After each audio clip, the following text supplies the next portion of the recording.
All right, we're going live. All right, welcome everyone. Thank you so much for joining us. I'm not exactly sure who's out there listening and tuning in right now, but we're glad you're here with us.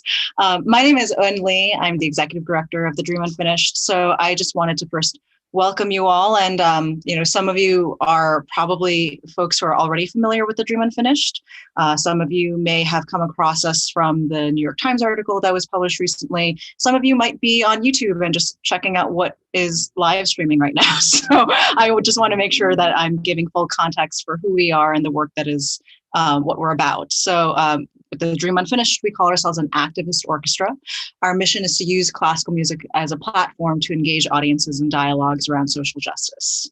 And so obviously, you do not see an orchestra in front of you, you see three people. And so in addition to live performances with, full orchestral repertoire, chamber music, we also are launching this new endeavor of a YouTube show where we're going to have conversations about orchestral music and about the practice of classical music and how, the issues that are very much in our current social climate around race and equity play out in this industry as well. And so each episode is going to feature two segments. One segment that will always be consistent throughout every episode is a segment that we're calling Yet Unheard. It's actually an homage to a piece that we had commissioned with the composer Courtney Bryan that was premiered in 2016. But in this version of Yet Unheard, it's going to be a feature where we are making sure to highlight a lesser known masterwork by an underrepresented composer. And then, so in addition to the Yet Unheards in every episode, there will be another segment that will be, subject to change.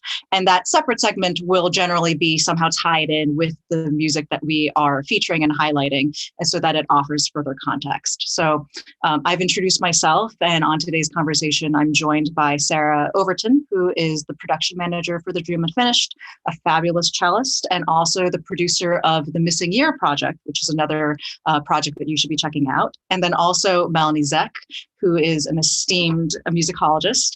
She was based at the Center for Black Music Research for 15 years, and she is a co-author of this book, which you should check out if you don't already have, The Transformation of Black Music.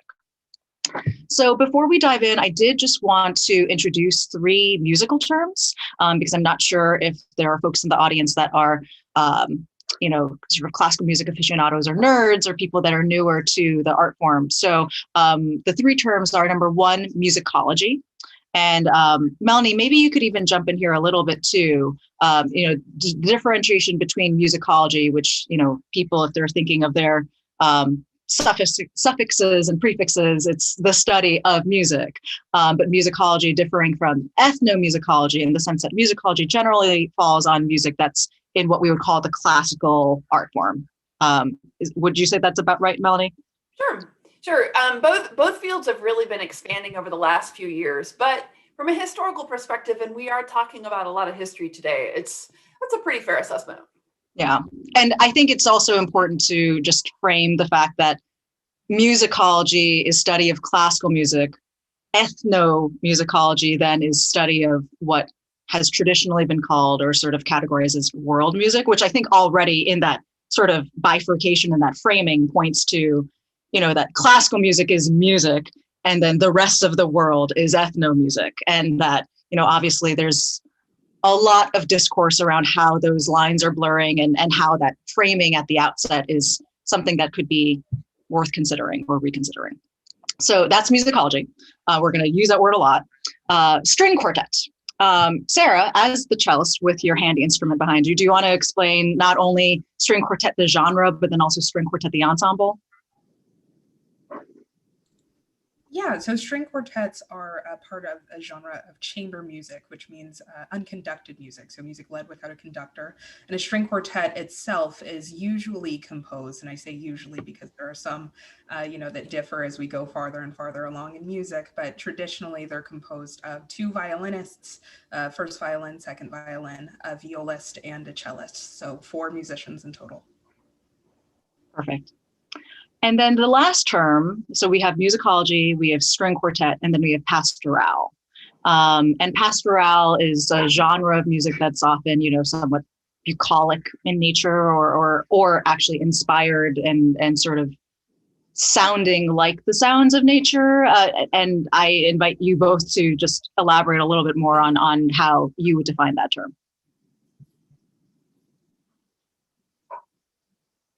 I'll let Sarah go first.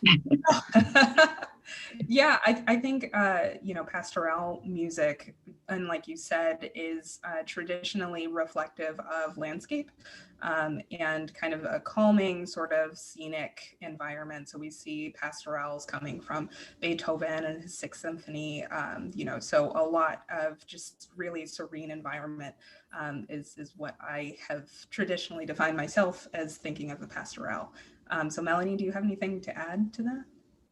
Oh, I was thinking of I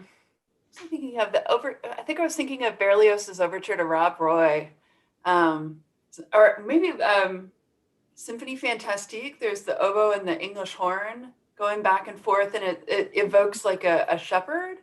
Am I thinking of the right thing? And it's just, I agree with what Sarah and Un said. It's outdoors, serene, meadows, lots of thoughts of green. Yeah, I think we're all sort of hungry for the outdoors and green, especially right now. So,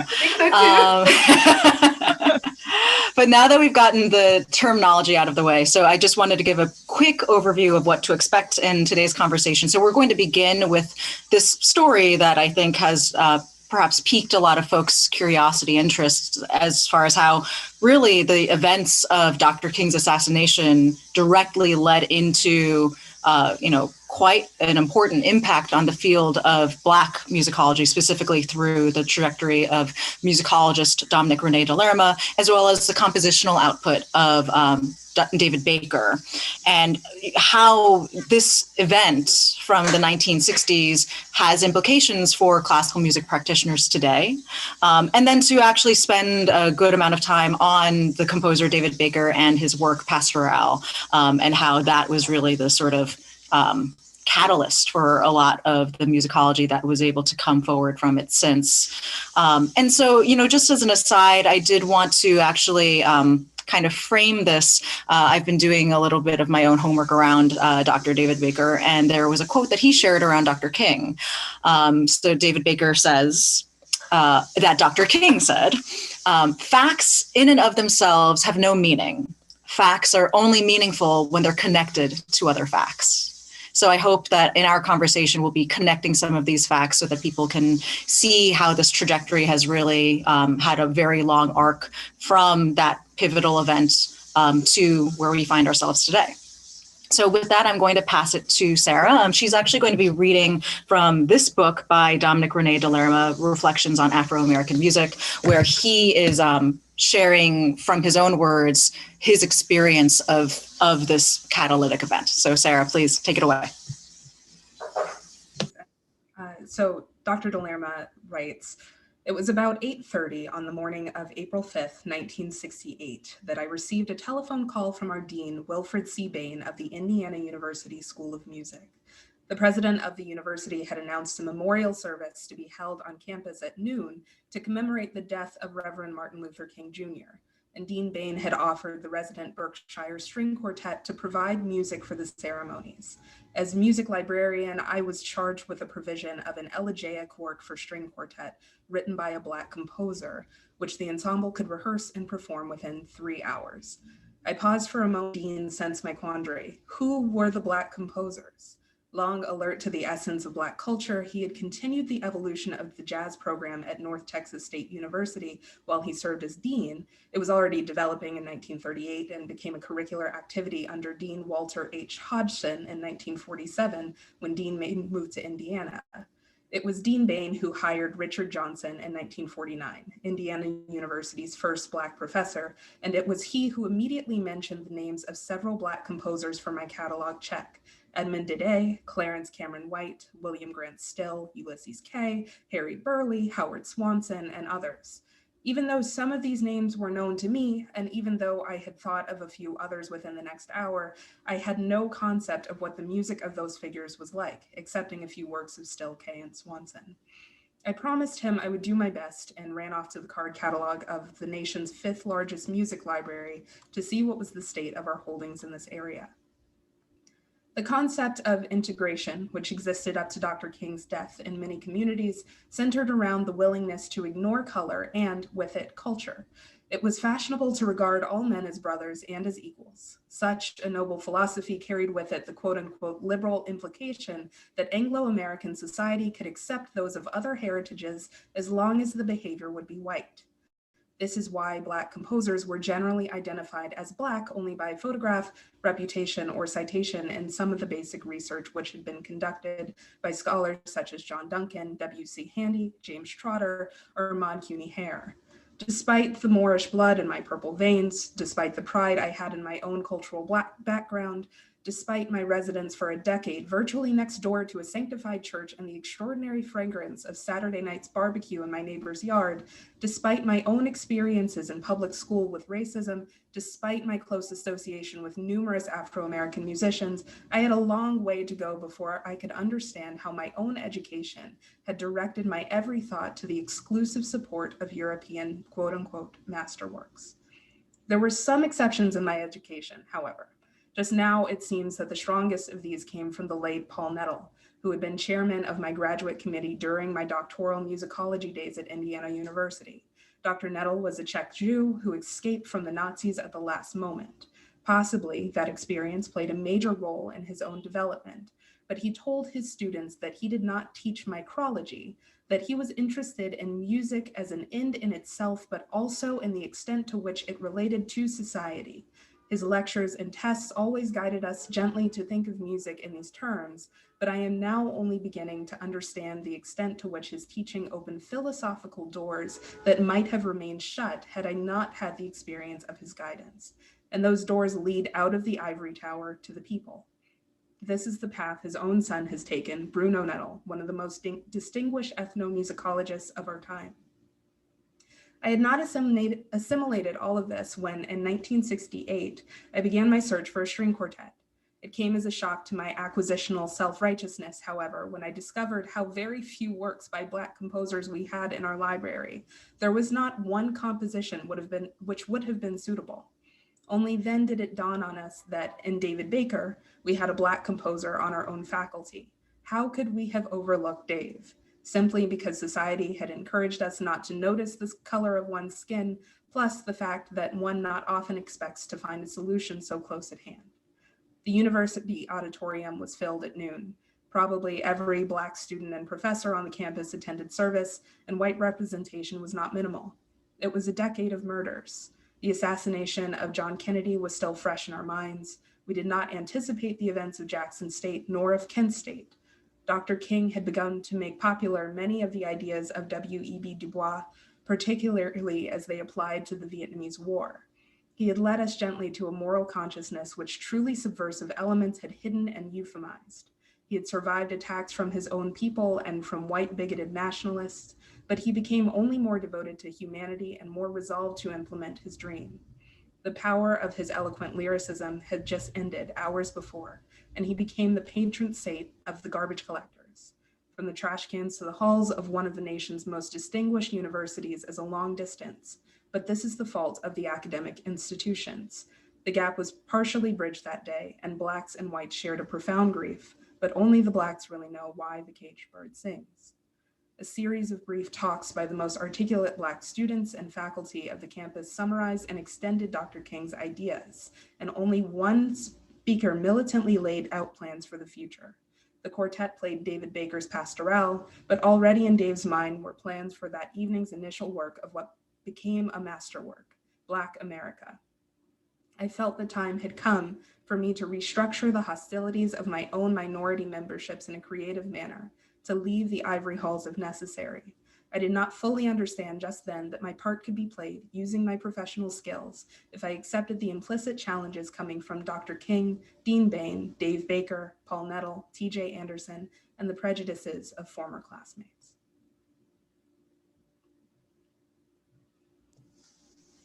Sarah, thank you so much for reading. Yeah, so I think, Melanie, can you distill a little bit what we just listened to? It's really a transformative moment in this man's life. You've got to got what became the most prolific writer of small writings on Black music research for the rest of the 20th century, and certainly in the pantheon of Black music research specialists for the end of this century. And you have him talking about this day, this moment at 8:30 in the morning. He remembers it so specifically. And I'm also a librarian, so I know what it's like to be sitting at a reference desk to get a phone call and suddenly you're it. And of course, this is long before the internet. So he walks you through very systematically what he's being told, how he's being told it, the urgency with which this is supposed to take place, and the fact that he has no idea what he's doing. But here's the catch. If you go back to what he says, he says, he remembers a few of the names. He also, Dean Bain also remembers a few of the names, but he says, even though some of these names were known to me, and even though I had thought of a few others within the next hour, I had no concept of what the music of these figures were like. That's incredible. You have on the one hand, this man who's operating the reference desk, arguably the informational center of the School of Music. It's the 5th largest music library in 1968 in the entire United States. He didn't even know what to do. So he also goes and mentions, and Sarah, he mentions some resources, some scholars who had actually gone through and chronicled a lot of the work by Black composers. And I wanted to call attention to their names. James Monroe Trotter was the very first Black music historian. He was writing in 1878. And his book is just a phenomenal chronicling of the kinds of music making, music consumption activities that took place among African Americans and practitioners in the African diaspora way back in the 19th century. Again, that's James Monroe Trotter, 1878. The title of his book is Music and Some Highly Musical People. And that's available online for free. You can read the whole thing. What I think you'll find very interesting about the relationship between De Lerma and Trotter is Trotter had a fantastic command of the literature of all the European music making practices and mainstream, quote unquote, American practices going on in the first 4 chapters of his book really talk about the power of music, just as what Sarah was saying, echoing Dave Baker, echoing Dr. King, that there are facts, but you have to be able to connect them. Music has the power to do good things. And so, of course, that's why we're here today. The second book that he mentioned was by Maud Cuny Hare. And that was published in 1936. That was a huge gap between 1878 and 1936. Then he mentions 2 more. One is by W.C. Handy, and one is by John Duncan. John Duncan's book focused only on opera, and W.C. Handy's book, of course, talked about some composers, but really talked about people of the African diaspora doing more popular musical cultures. So that means between 1878 and 1968, De Lerma is in this massive trove of information. He's thinking of 2 resources in the last 90 years that he might be able to use. He has no idea what to do. What's really interesting, Un and Sarah, is by the end of his life, he had written over 1,000 documents about Black musicology, Black music research, which is what a lot of us call that particular field of study. And he took it from such a wide perspective. But this day was critical to him because he realized, remember that phrase, his acquisitional self-righteousness? He was really concerned that the library was not able to offer this kind of information, not just to him as a music librarian, but his musicological colleagues, and more importantly, the students the institution served. So he would not let this rest. It is my understanding that very soon after April the 5th, he went back to Dean Bain and he said, we have to do something about this. So Dean Bain manages to pull a committee of people together. It's 4 people: Dean Bain, David Baker, Dominique Rene De Lerma, and Austin Caswell, who at the time, and would go on to be, a very renowned musicologist in the traditional sense. The 4 of these men realized they had to deal with a number of issues simultaneously. Information. They had to find it, they had to compile it, and they had to disseminate it. But the facts, those are just facts. There's people behind the facts. And not only that, these facts and these people are all making music. So what they decided to do, Dean Bain was able to give them a little bit of money, and they started a Black Music Committee. Black Music Committee put together a series of seminars bringing like-minded practitioners from all over the United States to Indiana University, and they held seminars. And the books that Un showed you are the result of these seminars. And believe it or not, Un and Sarah, I still refer to these books today because they address the exact same issues we have in our teaching, I have in my librarianship and my work in musicology. And quite frankly, they contextualize what we now have our contemporary calls for action, these desires, these impetuses to change the way we're learning about music in mainstream institutions.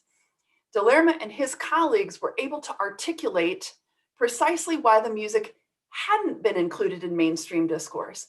But on the flip side, if you go to these books, you will find appendix after research document, after lists of recordings available. These books in and of themselves were then integrated into the library as resources to propel the next generation of students.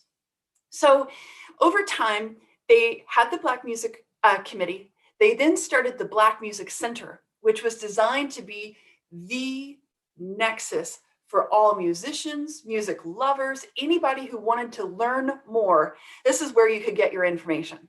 Now, De Lerma actually left Indiana University in 1973, but he went on to work at several institutions throughout the United States. He was also director of the Center for Black Music Research in Chicago in the 1990s. And over the course of his life, he continued to chronicle people's lives, chronicle their music making throughout the African diaspora, but also connect the dots. We're heavily indebted to the work that he did and to the work of his colleagues, such as Eileen Southern, Josephine Wright, Robert Stevenson, Samuel A. Floyd, and those are just the first four that I can think of off the top of my head. But when you think about these calls for action today, it's interesting to see how they are contextualized historically. And to go from a moment where you're in this large institution, library, you think you'll be able to find this information. Today, all we have to do is pop onto the internet and log on. But there's more. We have to go back to what De Lerma is saying. We have to go back to what Dave Baker is saying. We have to go back to what Dr. King is saying. The facts are the facts, but they're only facts until they're linked to other facts. The body of works that we now have available to us is what I consider to be just an explosion of research. It would be impossible to read through all of the resources that have come out of this major event.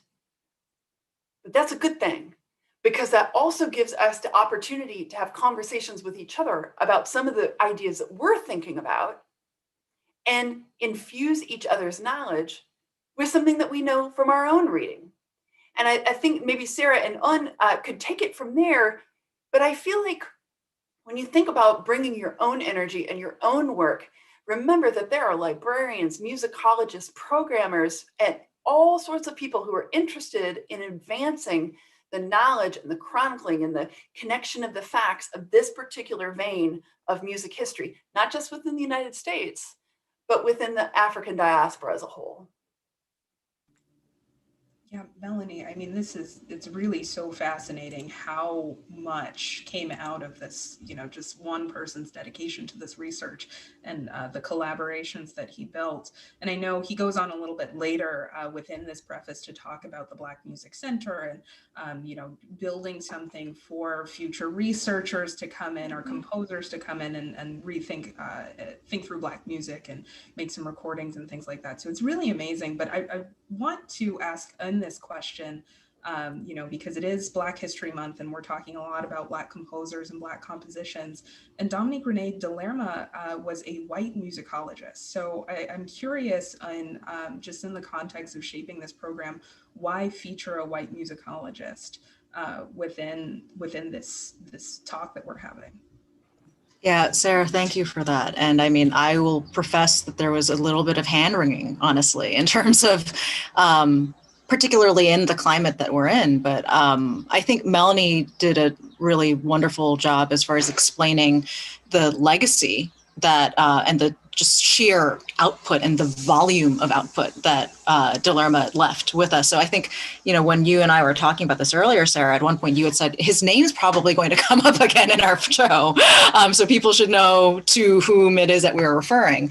But I think another really interesting juxtaposition is, you know, De Lerma had this singular pivotal event that he can point to that really changed his entire professional trajectory. I mean, Melanie, if I'm getting this right, he was like a Stravinsky expert and very much, you know, in the Western canon as we know it. And then really it was because of this one day in April in 1968 that his entire life path and the second half of his professional and personal life largely completely went into a different direction. Yes, yeah. And I noticed that Sarah mentioned T.J. Anderson. Now, T.J. Anderson and De Lerma were almost complete contemporaries. I think they were both born in 1928. They had been friends all the way since the 1950s. And T.J. Anderson is still living. He's a composer in Atlanta. He's in his 90s.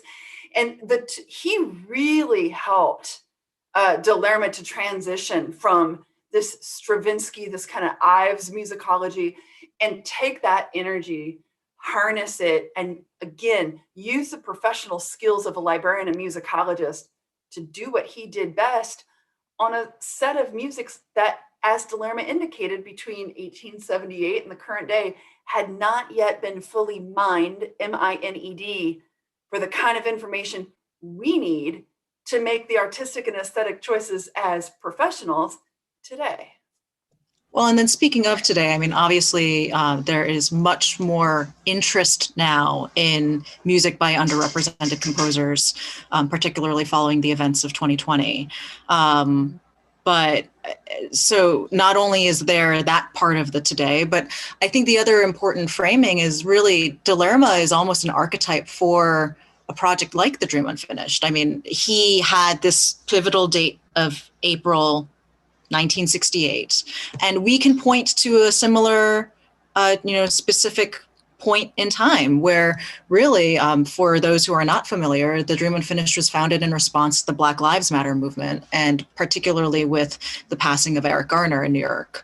So it was really a group of classical musicians based in New York at that time that just kind of wondered out loud, like, is there anything that we uniquely can do as classical musicians? Like, can we in the first place? And that was what spurred on our first concert, which was really conceived as a one-off event that has since just very organically and surprisingly grown into what we do now, which is this this nonprofit organization of volunteers that's really dedicated towards programming music and highlighting these kinds of issues. So I would say that very much like De Lerma, we kind of accidentally ended up on this now dedicated path towards really doing our best to be this this very wide-ranging group that not only include practitioners of color, but also allies or people who see themselves as allies, which I think, De Lerma very much cast himself in that role. So, with that, I wanted to now, we've been spending a lot of time talking about De Lerma, but this piece by David Baker was really the thing that spurred a lot of this change.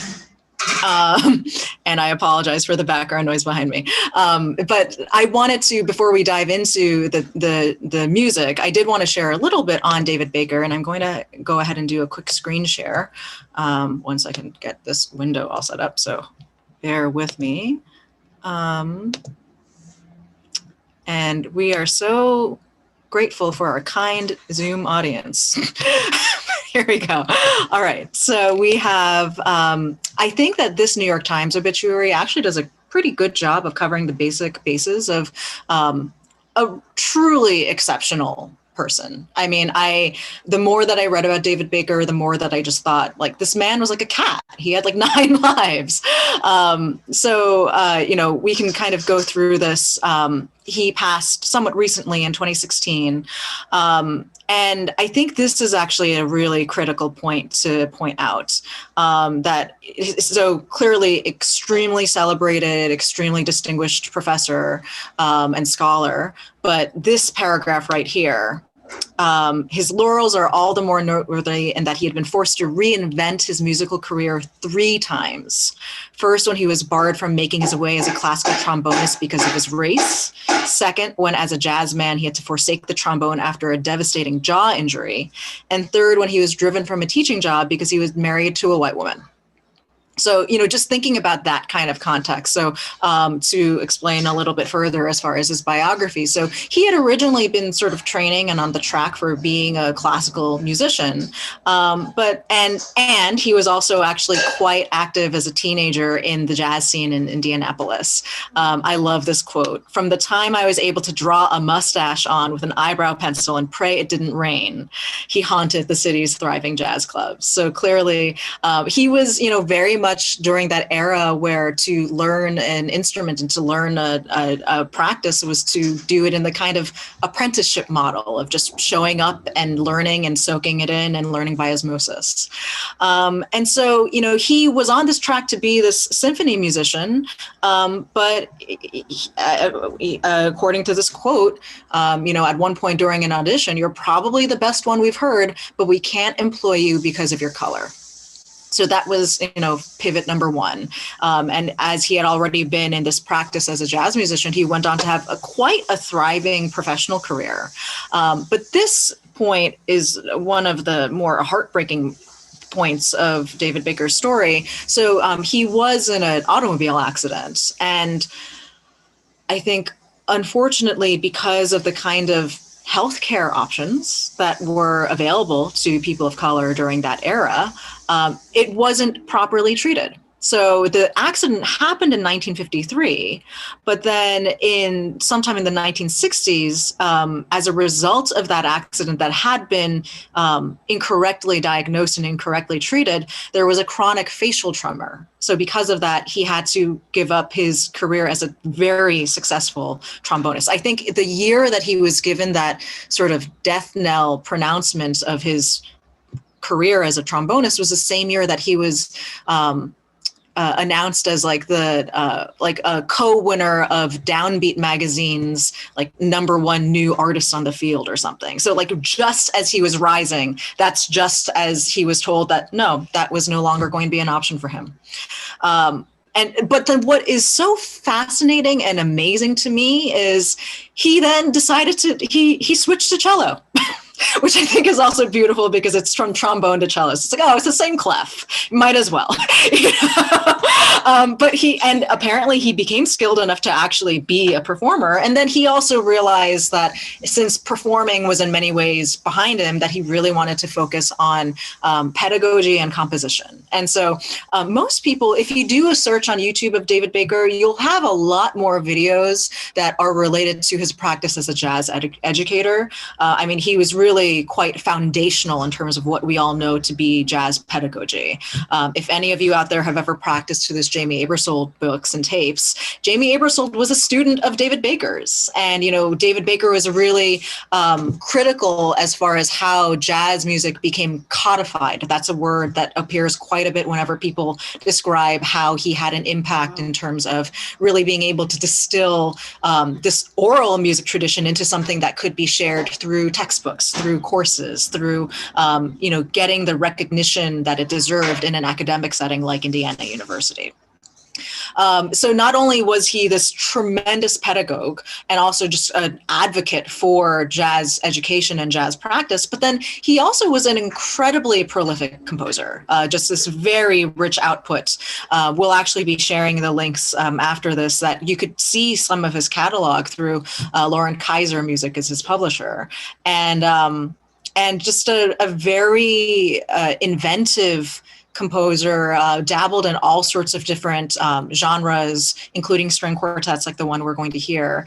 I love this one anecdote of one of his pieces, which I hope someday that the Dream Unfinished can perform. His concertino for cellular phones and orchestra, if that gives you any sort of indication of the kind of imagination that this man had. And apparently in the premiere, it sounded like an aviary gone mad. And this is my favorite sentence ever. The orchestra on stage was unfazed and the composer was delighted. So to give you a little bit of a very different sort of taste of David Baker's music, we did actually now want to shift over into the Pastoral, which was the piece that was performed following Dr. King's assassination. And so this is actually, and this was actually shocking to me too. So this is a pretty, I would say, known piece. It's not as obscure as some of the other music that the Dream Unfinished has programmed. I've seen it in program notes and things like that, but there's actually only 2 recordings of it on YouTube, and they're both quite recent. So this is recorded, as you can see in the timestamp here, it were released August of last year. And so we're only going to hear the first 90 seconds of it or so. And I'm going to make sure that I'm also sharing the audio because that would be important. So let me go ahead and get that setting set up. And yes, here we are. And so we're going to hear the first 90 seconds, but this is the elegiac piece that was programmed in homage to Dr. King following the events of his passing.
Such a beautiful work.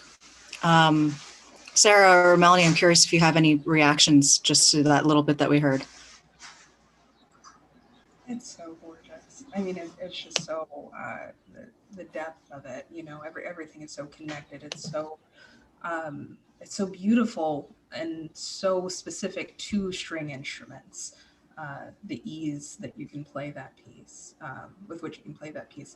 And I think it's interesting, you had mentioned that he switched from trombone to cello. And cellists, our joke with the trombonists is always that they're our brass cousins, you know, because we're so similar in terms of range. And when he actually made that switch, the professor at IU was Janos Starker, world-renowned cellist. And I mean, so the writing that came from that period of time, you know, him working with Janos to create some really wonderful cello pieces and really wonderful recordings, just absolutely improved. I know that part of his repertoire, of his, you know, compositional repertoire. So it's just kind of amazing to see that correlation play out. Yeah. It's very lush. And it kind of sets a different pace. It's very introspective. and you're waiting for the chords to mesh and to change. And it's deceptive because it starts out in traditional scalar format. And suddenly, so it's like an acknowledgement of the classical ambiance, and then it merges into very specific vertical harmonies. It's really an interesting work from a theoretical perspective. And then to think of its usage, it makes me really want to think about what that reception must have been like in that hall that day at noon, and how that would have resonated with the feelings, the shock.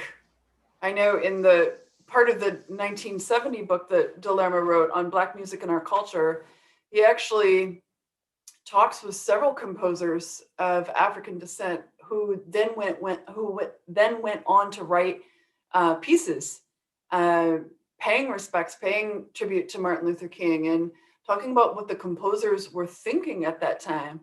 Yes, and Anthony McDonald's work is just a superior catalog of music written in honor of Martin Luther King. And for those of you interested in expanding your own horizons, now that you know Pastoral, this particular book, it's a reference book. So you'd see it at a library, but it's really easy to use because it gives you a sense of who wrote what about Martin Luther King, when, the kinds of information about it, so you can help contextualize it. It's not just a standard list. It's really an integrated volume that would be really helpful. And personally, I certainly hope to see more works like that, because David Baker's piece is really critical for that moment at Indiana University and what it symbolized for those in the scholarly community and the academic community and the university community. But Martin Luther King clearly has not just an effect on us from a political standpoint, but look at the number of pieces that have been written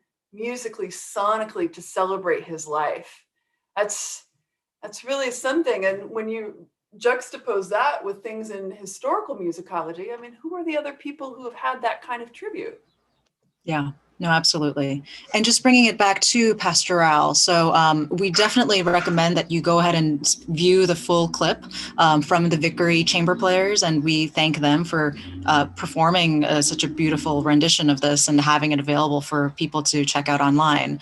And it should be noted that April Ayers, who's David Baker's daughter, she apparently left some, I guess, program notes as far as the genesis of the piece and where it went on into growing in the description on that YouTube video. And I wanted to share a little bit here that, so Pastoral was actually a piece that he had written for her. But then basically following that event, from that point, from the performance on April the 5th, that's when David Baker realized that he wanted to write a much larger homage. And so Pastoral became a member of a larger multi-movement work called Black America, which was a cantata for jazz ensemble, narrators, full chorus, soloists, and string orchestra. And he had this quote to share around Black America specifically. So, as a whole piece of art, I wanted everybody who listened to know that I was, first of all, angry at the senseless murder of Dr. King. Secondly, I wanted to register musically and with words in every way I knew that I was hurt. Still, I wanted everybody to know that a lot of love was there and that I didn't think this was the end of the world or that it was the end of relationships between Black and white. All through, there was that element of hope that there must be a way somewhere. I refused to give up his dream, though, and refuse to think there isn't a way, because I know from my own experiences that there is a way. And such beautiful words to think about, especially in context of where we are now. And so just wanting to make sure that folks are aware that this music that we just heard and a lot of these books that we've been flashing and resources are all available. So in addition to some of the links that we've mentioned earlier, we're going to make sure, Pastoral you can get on Sheet Music Plus, you can get on J.W. Pepper. It's actually quite accessible and easy to get in your hands if you would like to program it and perform it as well. And as we mentioned, we'll also be linking to his catalog at Kaiser Southern Music, so you could see the full range and scope of the output that this man had. Yeah, but I think I'm going to throw it to Sarah to close us out. Yeah, thank you. Thanks, Anne, and thanks, Melanie. Melanie, we're actually getting a quick question in the live chat. If you can add or just say again the 2 titles of the books that you're referencing. Oh, And we of can course. absolutely have that information available afterward. So we'll go ahead and drop some notes about it. But Melanie, yeah, please, if you could just say them one more time. Oh, of course. The one from 1970 is Black Music in Our Culture. And the one from 1973 is Reflections on Afro-American Music. For those of you who have teachers who have access to various academic library databases, or for those of you who are already studying at an institution that has access to library databases, don't be surprised when you get onto these databases and you find lots and lots of smaller articles by De Lerma in journals such as the Music Educators Journal. Un was a longtime member of the National Association for Music Education, which has been historically the sponsor of Music Educators Journal. And indeed, De Lerma published there to try to widen the base of interested people and provide people with these resources. But again, I think you'll find these 2 books to be extremely insightful and also informative, even for today. Awesome. Thank you, Melanie. And yeah, again, we'll drop those book names in the chat, and anything else from this discussion today, we'll be sure to have some links available to you afterwards. So thank you all so much for tuning in. I mean, this was just a joy to be here and be among, the music nerds and really just kind of get into it about Black classical music, especially at this important time in our history. And I know that this is something that we're going to be able to carry with us every day. So, I'm just grateful to be here for this conversation. And if you like conversations like these, please go ahead and click our like button. Please subscribe. We're going to have more in this YouTube series that the Dream Unfinished is putting together. Our next episode, we'll be talking a little bit about Florence Price, and we'll be talking about kind of how to be helpful in the medical community at this really pivotal moment in our global history. So